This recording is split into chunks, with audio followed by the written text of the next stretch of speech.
I'm so glad to welcome all of you. My name is Karen Waddell. I have the honor to serve as president and CEO of the Lynn Institute. And we are very grateful to get to work with our wonderful neighbors and friends in Northeast Oklahoma City and with other groups that we consider people that are great people that have lots of wonderful things going on, but need sometimes are considered more vulnerable than other populations. We work with some of the Native American tribes and helping to improve their health as well. And one of the greatest things we've gotten to do in the last couple of years as we've developed this collaborative in Northeast Oklahoma City is work with an outstanding native Oklahoman, native Northeast Oklahoma City, and graduate of Douglas High School, Greg Jones. And Greg is co-chair of the collaborative for Northeast Oklahoma City. And he is works with the great people over at Centennial Health. And I'm going to turn this over to Greg, and Greg's going to introduce this program. Greg? Fantastic. Thanks, Karen. And thank you all for joining us on this, which we hope to be an inaugural conversation. And we have an outstanding panel. I'm not going to take a long time to introduce them. I'll give you their names, a little bit about them, and then we're going to jump right in so that we can take advantage of this full hour that we have. What we really want to get accomplished today with our panelists is we have several questions, and I'm going to allow each of them to kind of start the conversation by answering the question, and then giving a little bit of time for some dialogue. With the time that we have allowed, I'll try to keep us on track, probably about 10 to 12 minutes for each question we want to discuss, and then we'll move on to the next question. I'll kind of moderate that as we go along. We're excited about this conversation. I'm a longtime, as Karen mentioned, longtime resident of Northeast Oklahoma City.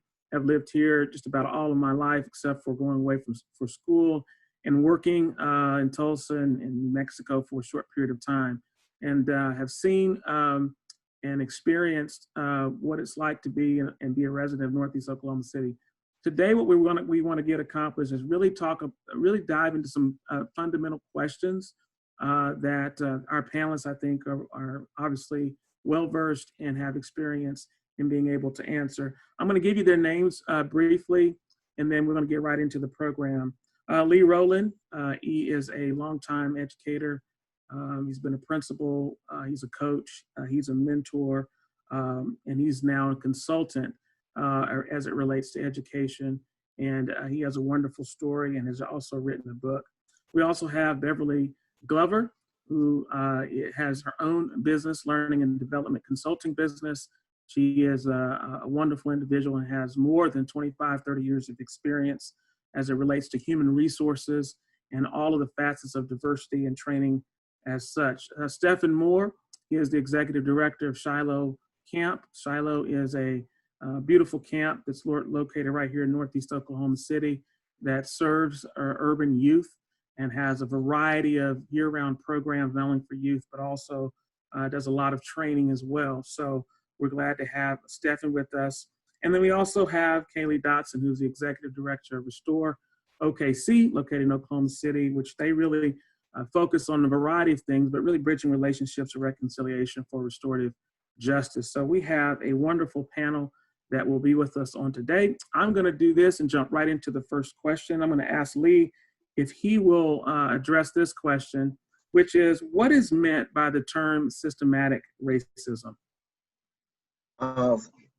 Systemic racism would be basically the racism that exists, and let me talk about racism real quickly. It would be power plus prejudice, and that would be the racism that exists within institutions, and sometimes you hear it called institutional racism or structural racism, and it is that misuse of that power that exists within various institutions. So educational, legal, housing, and all of those combine to cause some significant disparities in health and education, income, and whatnot. And so, Greg, I teach a sociology of community and cultures as an adjunct professor at SNU. And so I am working with future principals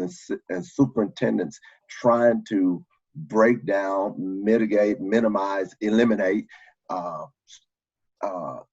systemic racism. And I want educators to look at the role that they play in how this thing transcends these other institutions. If we could get it right in education, and our teachers treat our little 4-year-olds all the same and have the same expectations. And so I'm giving you my quickest answer, but what we know is we actually start out at pre-K having different expectations and treating little kids differently.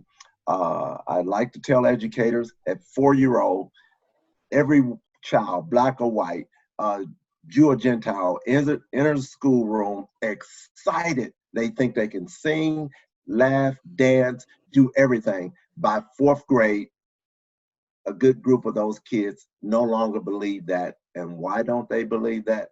It's because of the treatment that they encountered at a place called school.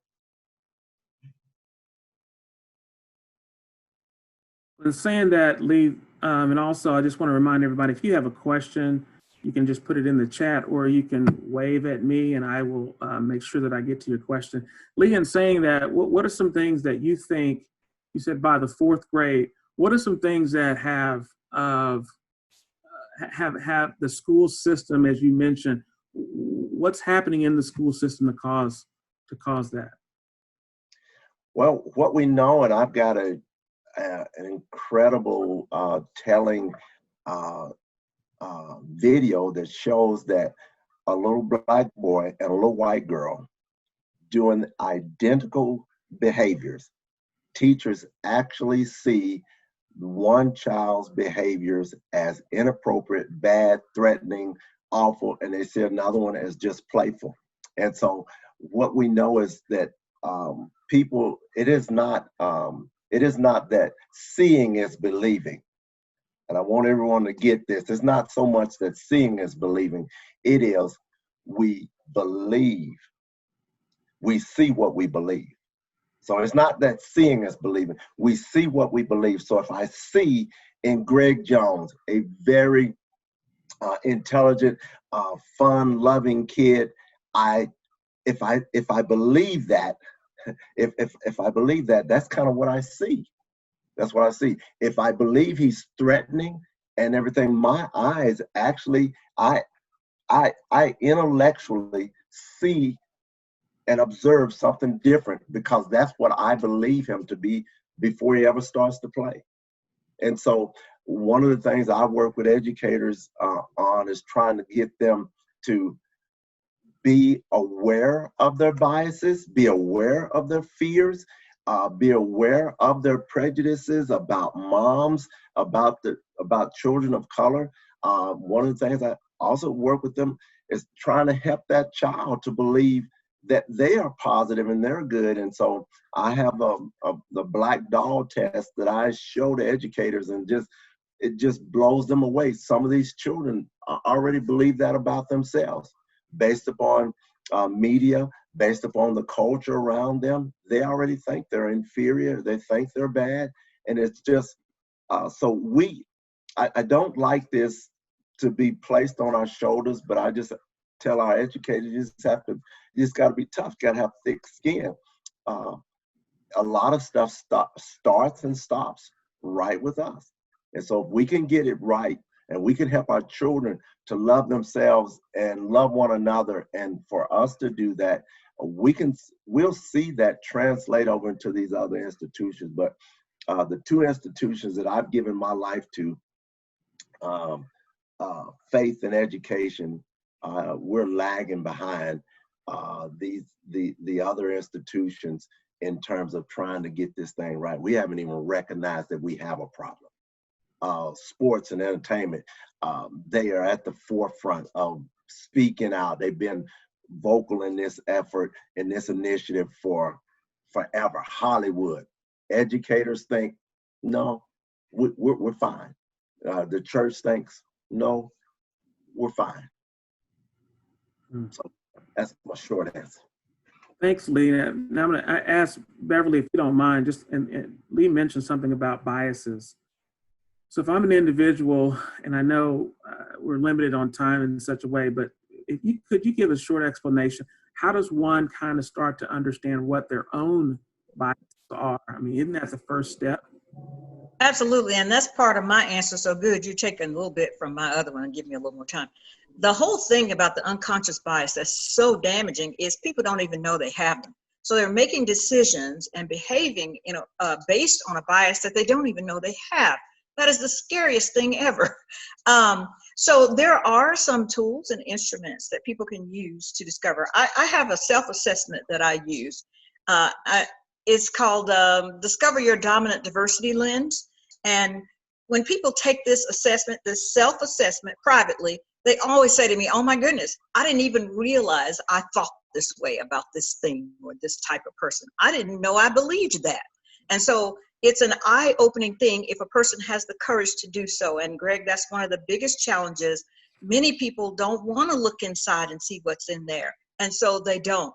And yeah, discovering what those biases are is the first thing, because then you can take steps to manage them, because they don't just disappear because you found out you had them. They're still there. I have some biases that I've had my whole life, but now that I'm aware of it, there are steps I take to manage those.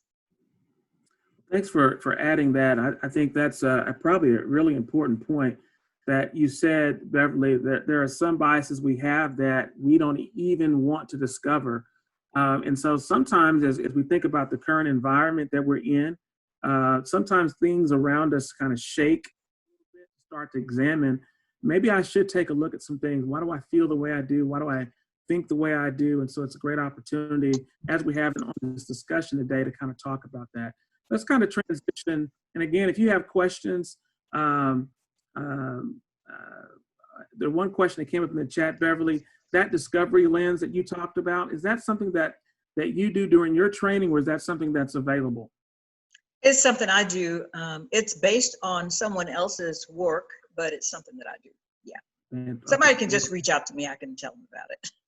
Okay, fantastic. All right, Stephan, was mentioned earlier that you have 10 wonderful children.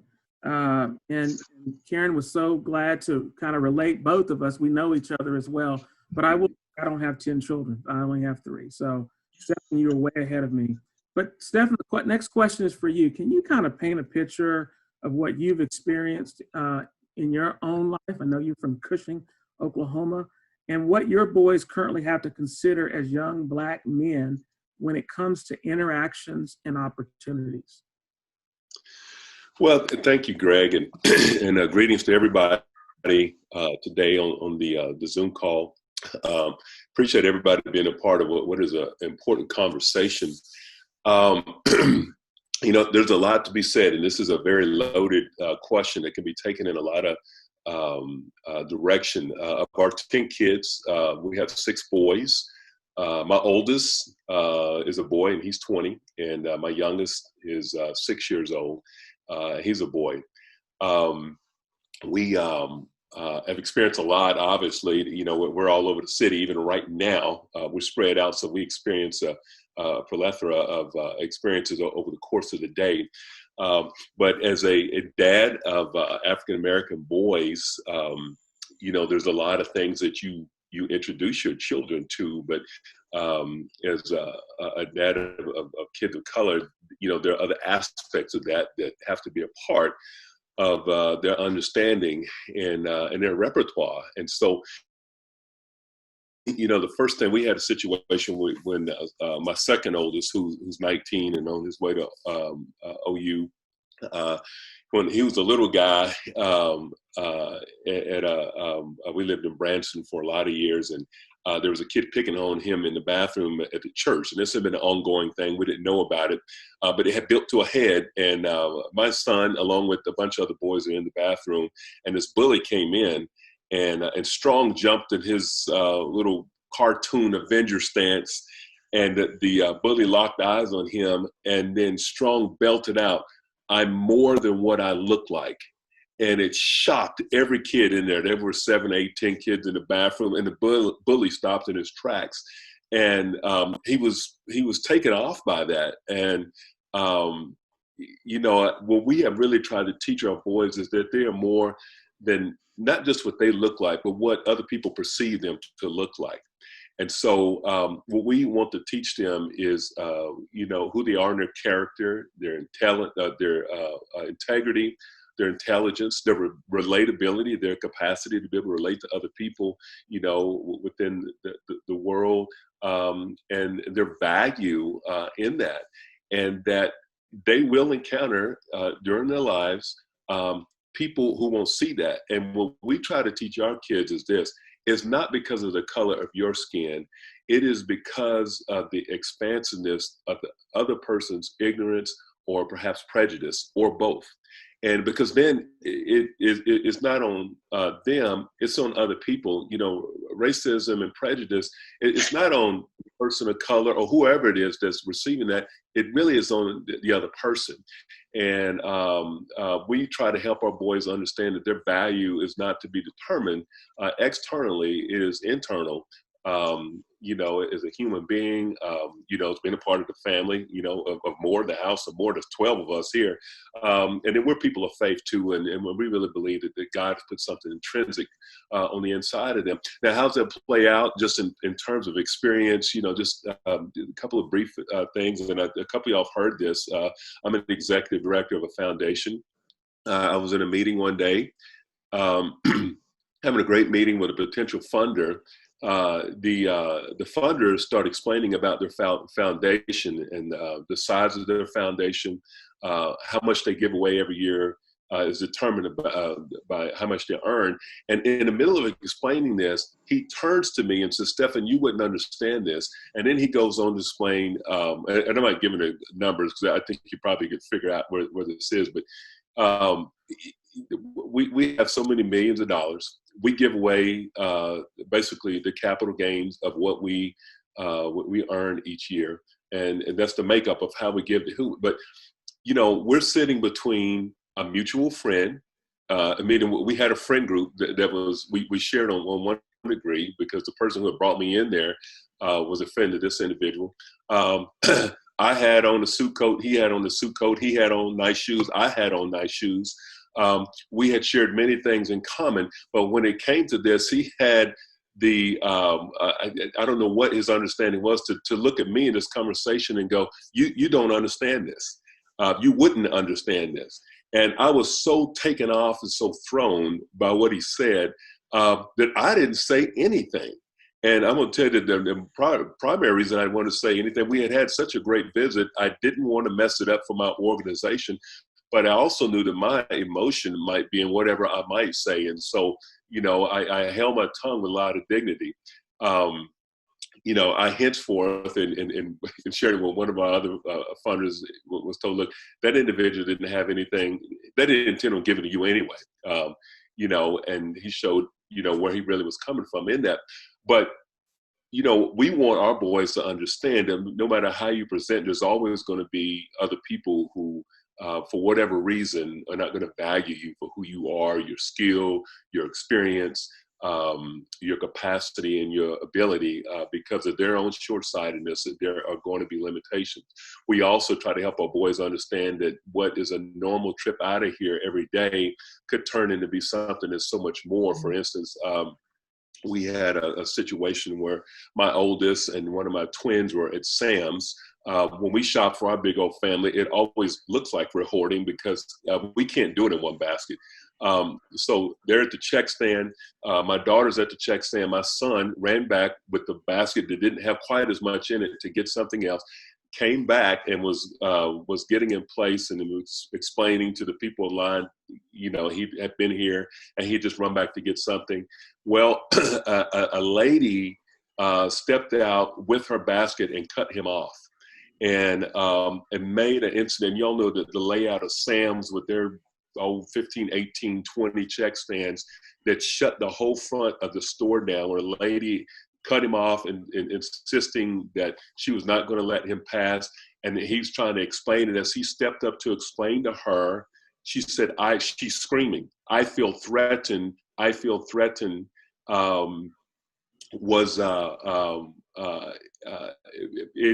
It was a really bad situation. She had her cell phone out. You know, my kids are trying to, and my kids are yes or no sir kids, trying to explain, you know, what is going on and why he's trying to get by and so forth. Does employees at Sam's have opened up other check stands to accommodate this lady? So she has 2 or 3 other people that are beckoning her over. Hey, look, we'll take care of this. But she was very insistent. Her inference, about her being threatened was because of the color of my son's skin. And so when I say that, you know, what we try to help our kids understand it, that leaving out of our doors, out of our driveway in a normal everyday thing like going to the grocery store can turn into be something that is much more significant than that. And so, and there's a level of weightiness that comes with responsibility of having to be the mature one.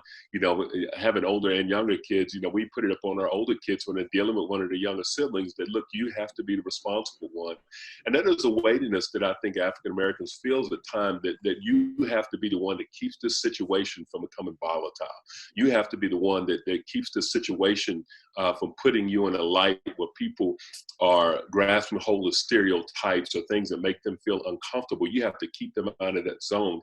And so we have helped our boys to understand that, but at the same time to not walk with a victim's mentality. The wrong is on the other person's part. You walk in the grace of who God has made you, and then you trust him that the God's going to have things to fall into place. And if they don't, then you walk in the grace of who did you know that you are anyway, because God ultimately is in control of all things. Stephan, that's a great, thank you for sharing that, and also the stories with that, because it really puts kind of a human touch to it as well. I'm curious, and I want to kind of bring Lee in the conversation. Lee, you heard Stephan really mention there, obviously he has a 2-parent household. He's able to raise his boys and his family in a way to understand these things. But you as a principal for a number of years at Two Lakes Elementary, you saw a lot of young men that obviously don't have fathers in the home or absent from the home. What are some things or tips and advice and experiences that you can share with us as regards to that? One of the things I did, Greg, is I asked first of all, I was able to, with God's help, do something pretty amazing, pretty unusual. Excuse me. I had about 9 teachers when 9 male teachers when I left Two Lakes. And I went out of my way, and that's one of the suggestions I give to people. We have to be intentional. And I had to be intentional about finding kids that look like, finding staff members that look like our kids that could be champions. And I strongly encourage my students to converse with these people and listen to these people, honor these people who could do something much more profitable that they decided to teach. And so lean into them and listen to your coaches and whatnot. And I realized that many of them did not have fathers and did not have males, but I told them they're out there. And I had asked them to put on the looking glass and identify those people out there. They're not held up as champions in our culture, in our world. And so I had to help them to identify who those people are, where they are. And sometimes it was a bus driver, sometimes it was a custodian.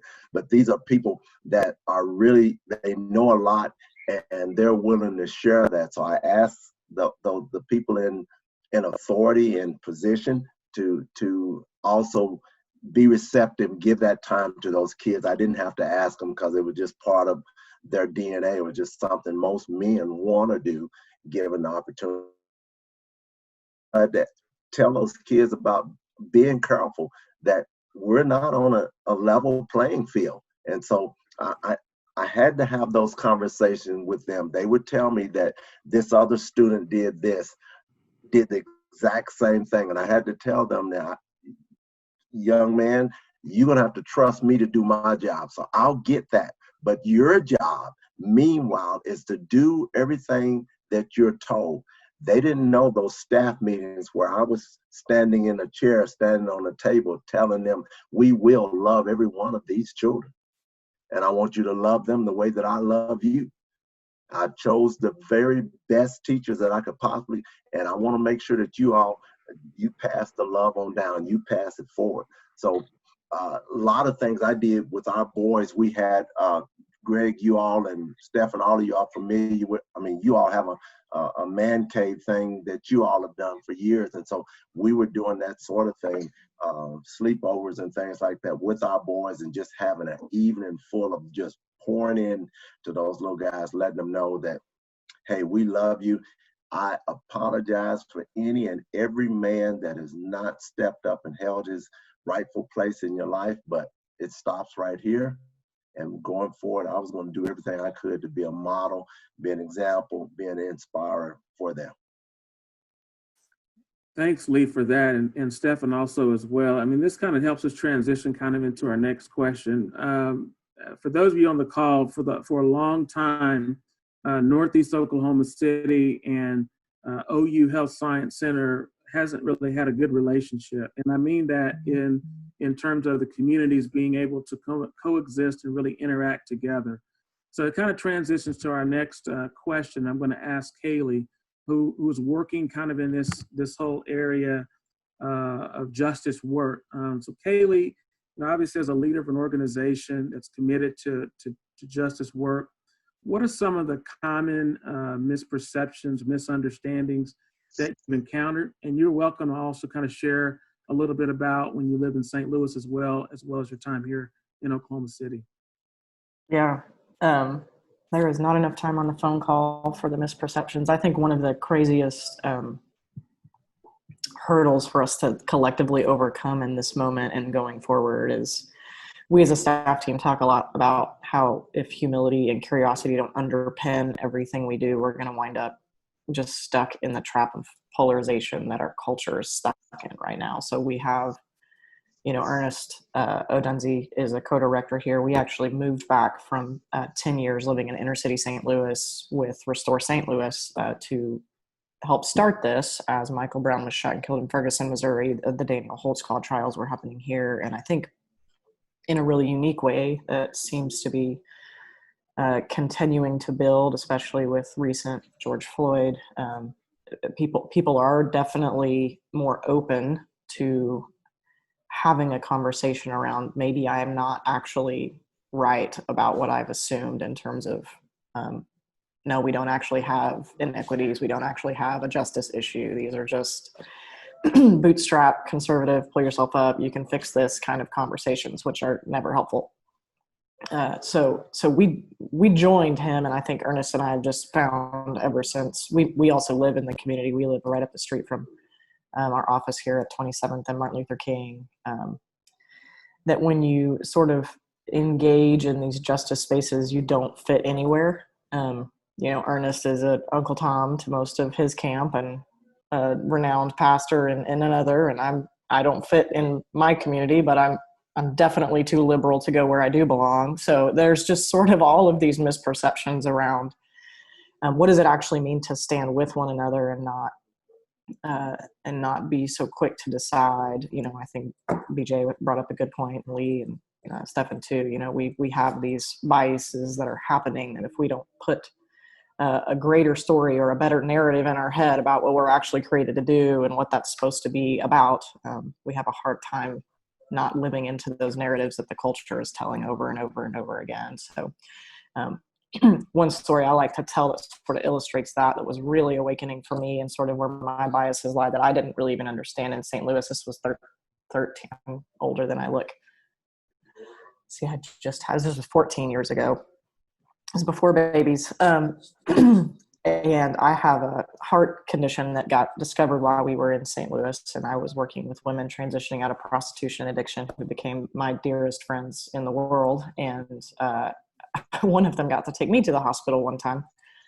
And we lived in the inner city there. So there was one hospital, and it had a similar sort of history and perception from the community. It had some hurdles that it overcome, eminent domain, and sort of the progress of development of the city. And so she dropped me off and she just said, good luck. And I was like, Sherry, what does that mean? Like, I've never been to this hospital before. And sure enough, laying there, and it was a curtain dividing kind of a situation. I could overhear the interactions of the nurses and the doctor staff, the curtain beside me from that room, and it just was eating at me. And I was getting pretty attentive service. Nurses were coming in regularly. Doctor was asking what I needed. And this woman was just getting berated for how come she hasn't been in sooner, and she's on Medicaid, so she should have been in here much sooner because it doesn't cost her anything anyway. And if she would have done what she was supposed to do for her health, we wouldn't be in this situation, and like berated. And finally, I just felt led to ask, like, is there anything that I can do? I'm so sorry. And she opened her curtain in tears and just asked if I would push my button, because she had been attempting to get nurse help in tremendous amount of pain, but they just made an assumption. She just wanted, pain meds. And of course I pushed my button and immediately had somebody in my room. And we were able to kind of walk through the rest of the hospital experience together. We actually both checked ourselves out. She needed immediate surgery, but she wound up getting to a different hospital. And what I love about that is just sort of the way that, in my mind, the humility, curiosity, how do I care for whoever's next to me, recognizing we're both in need? I love the aspect of that story for my own awakening, because we're both patients. There's not one of those common misperceptions of being a white person in this community is you've got a white savior complex. Well, that's a valid assumption, because we have a whole history of mistrust and areas where that's been very, very, very hurtful. So how do we do something different and move forward is, I think, a difficult conversation to even embrace. And saying that, Caylee, just maybe talk just a little bit about Restore, because a lot of what you're doing now, your work that you're doing now, is in a community, in the Northeast community, which happens to be mostly African American. What is something you're doing to help come alongside the community in which you're working in? So the reality of how we began was we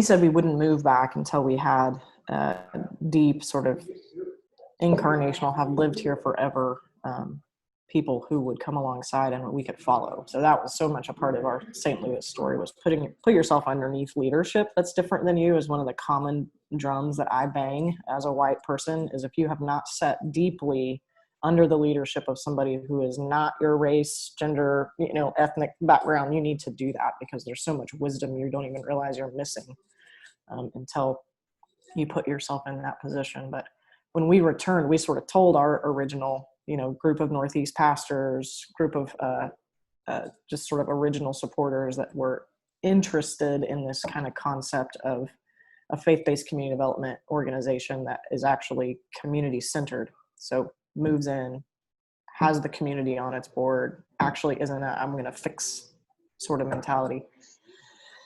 And we said it'd probably be 5 to 10 years, honestly, before it looked like anything, just because conversations and trust and relational trust building is slow and it takes time. But that summer was the summer that actually, so in this order, it was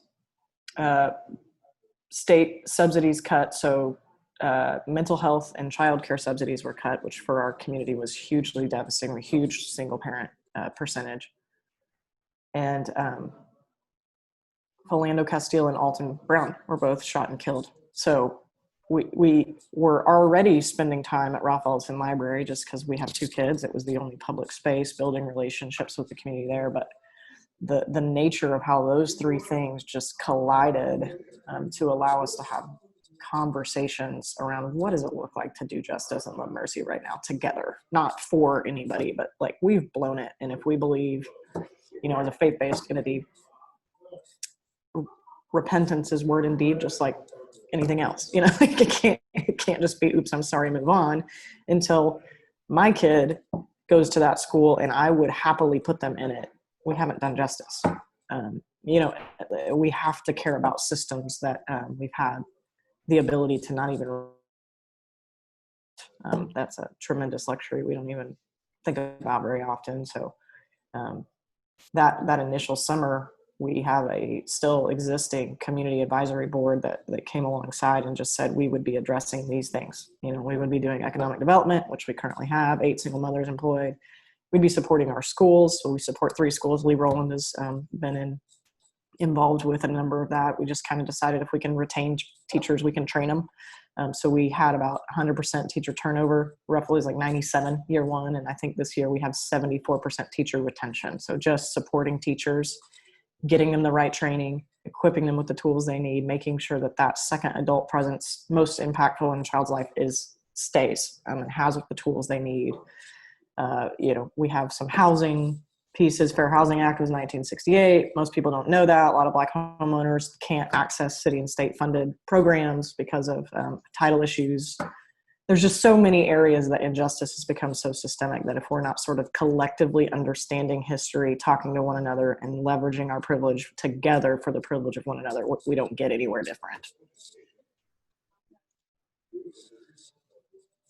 That's awesome. Thank you for that. And I see a few questions that are popping up in the chat. So again, keep those questions coming. What I'm going to do now is transition to a question that I have for Beverly.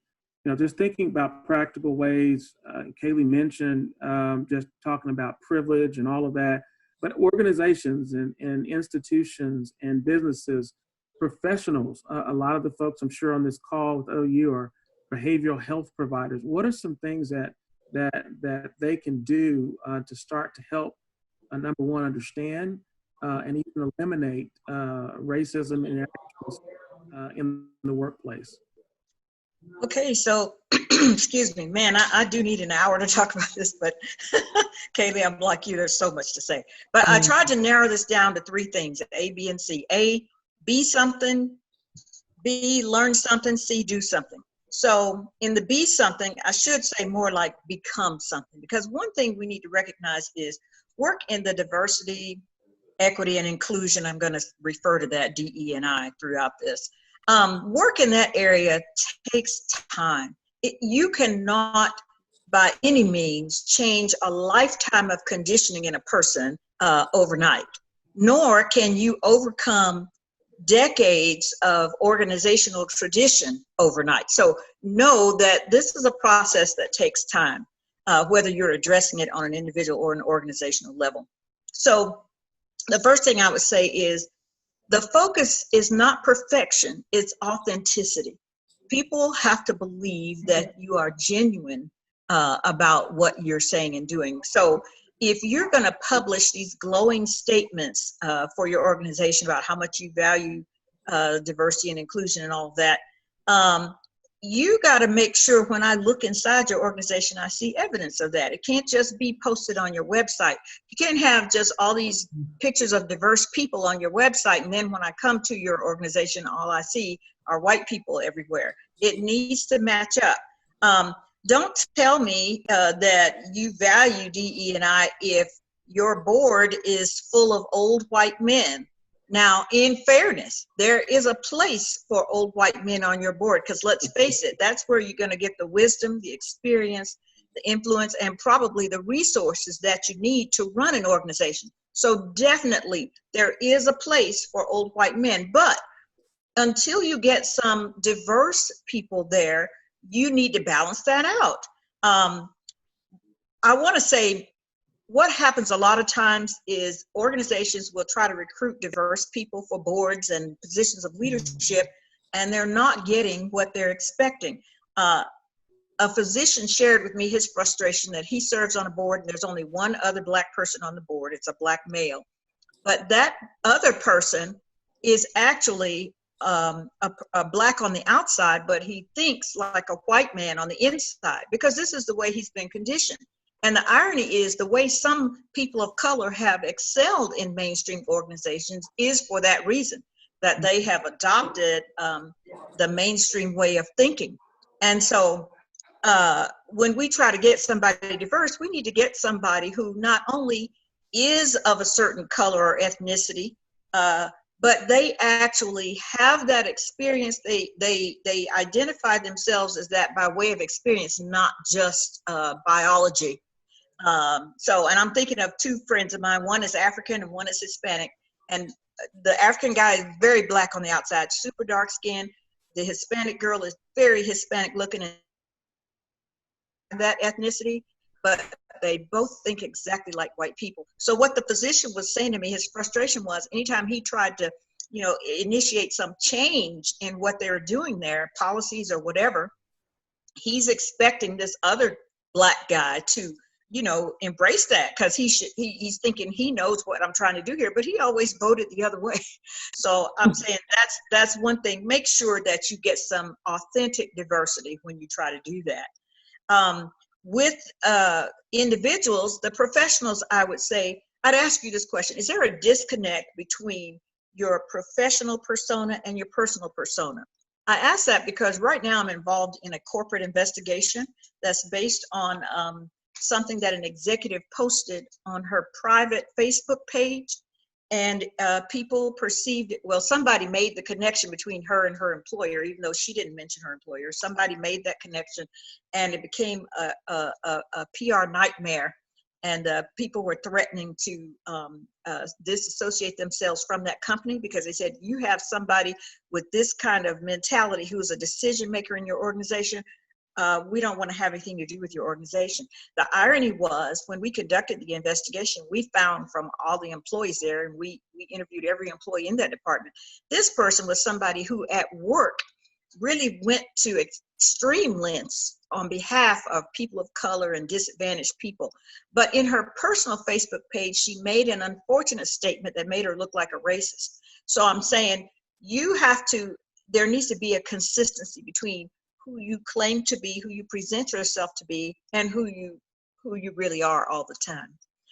I know you have privacy, but when you work for somebody in a leadership position, especially, recognize that you lose some of that privacy, and what you say and do personally reflects on other people. So that's the be something. The second thing, learn something. A lot of companies have no idea what their employees think about their leadership, about their practices, about their corporate social responsibility.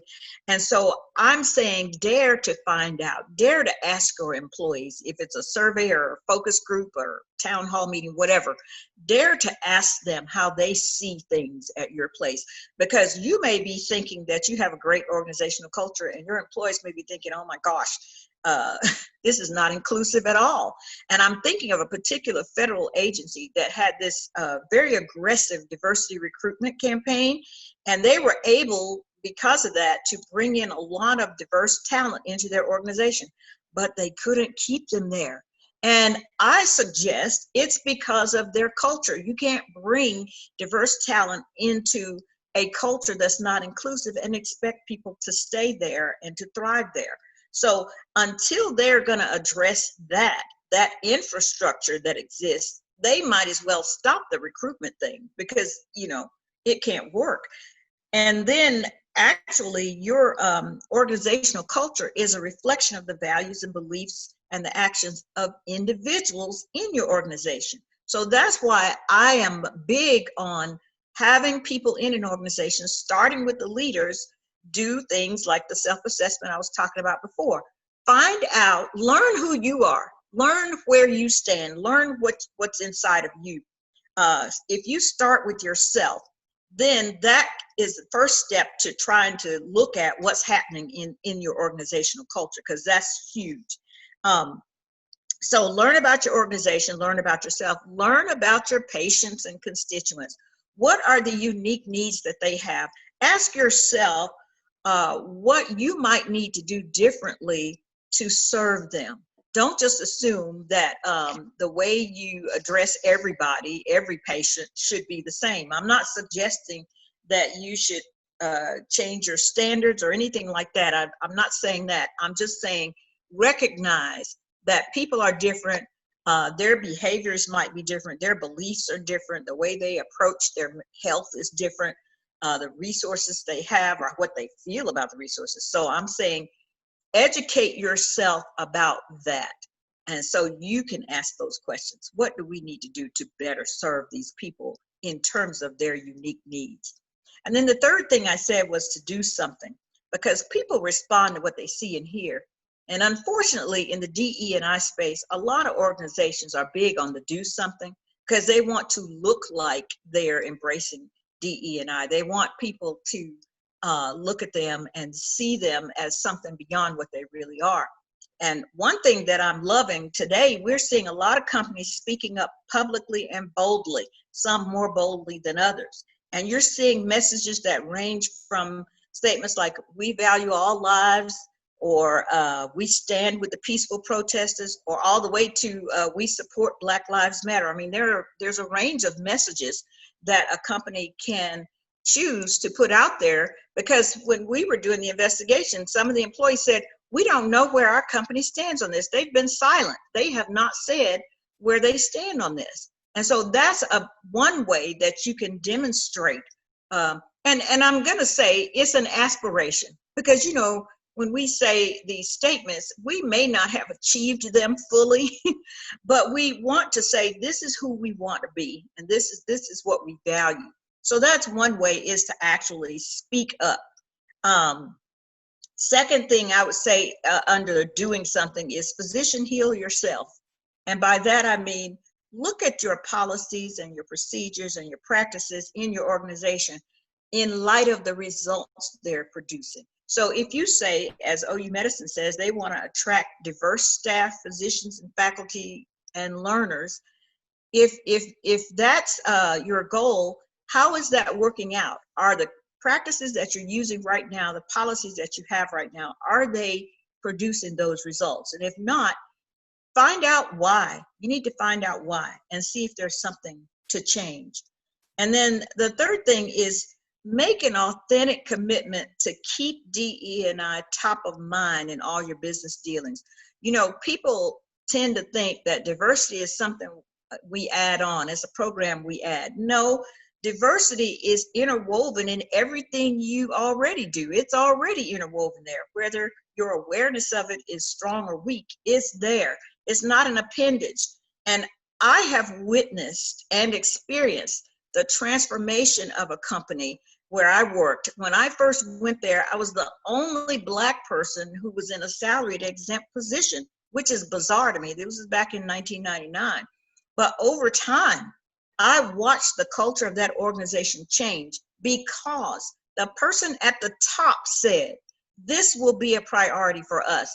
And that meant that every time you had a corporate meeting or any kind of gathering where information was being exchanged, he put diversity on the agenda. He addressed it himself. He modeled the behavior himself. They started looking for diverse people to put on the board. And it took some time to do that, but they worked on that until they were making progress. He held his leaders accountable for results. And people run away when you say, attach people's pay, these managers and leaders, attach their pay to their diversity results. And people are like, oh, no, that's going too far. Well, guess what? People do what gets measured, and people do things to preserve their income. So if you're serious about it, you might have to go that far to make a change. And then, you know, if you commit to expose your people to a wider range of folks in leadership positions, make sure all your people of color are not at the entry level of your organization. As we go up your hierarchy, are we going to see it get whiter and whiter and whiter? That's what usually happens. So, you know, make a commitment to address that all the way at the top level. And if you say, well, gosh, we just can't find, you know, I'm working with an attorney on this project, and she said, you know, we just cannot get any Black attorneys. They won't come here. They don't want to work here, which in itself is an indictment. There's a reason they don't want to work there. They look on your website, there's not a single Black lawyer on there. So, you know, it's like a chicken and egg thing. So they're like, well, they don't have any, so they're not going to get any. But what they have decided, and I love this, because this is what some organizations are going to have to do, grow your own. So they go back down to the high school level, the middle school level, and start talking to kids at that young age and start piquing their interest about that. And even I suggest, and this is something that's not widely available, but it's something that I'm developing, something that develops people of color and women for leadership, because there are adjustments that they have to make. I'm not suggesting that other people don't have to make adjustments. Everybody does. But there are some trends and patterns that I have witnessed over my almost 30 years in HR that are typically unique to people of color and women. And so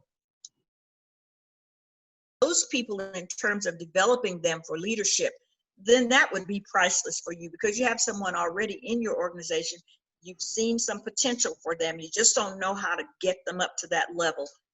You can achieve that with help. So in summary, I'm saying make a firm commitment to embrace and demonstrate racial equality. Without that commitment, the behavior will not follow. Model it as well. If you're the leader, model that. Don't ask people to do something you're not doing yourself. Secondly, know going in, it's a long-term endeavor. It's not going to change overnight. You got to stick with this for a long time before you see the results. Third, keep it top of mind. Don't think of it as a separate program that we're adding on to what we're doing. It's interwoven already. So in short, be something, learn something, do something. That's the fastest. Wow, thank you, Beverly. That was good. I really appreciate that. That was a great summary of that. As we kind of begin to wind down, we talked about a lot of different things today. One of the questions that came up in the chat was really kind of summarizing that, kind of where do we go next? So how can we all become better at working with the community in which we work and facilitating our relationship? And I think it starts with conversations like this. And Caylee and Lee and Stephan can tell you, and BJ, it takes conversations. But I'll tell you, conversations have to be backed up with action. And so you make some measurable steps, you figure out what those next steps are going to be, and then you take measurable action. One of the things that I've recognized in the community in which I live, and I think we all appreciate, is consistency.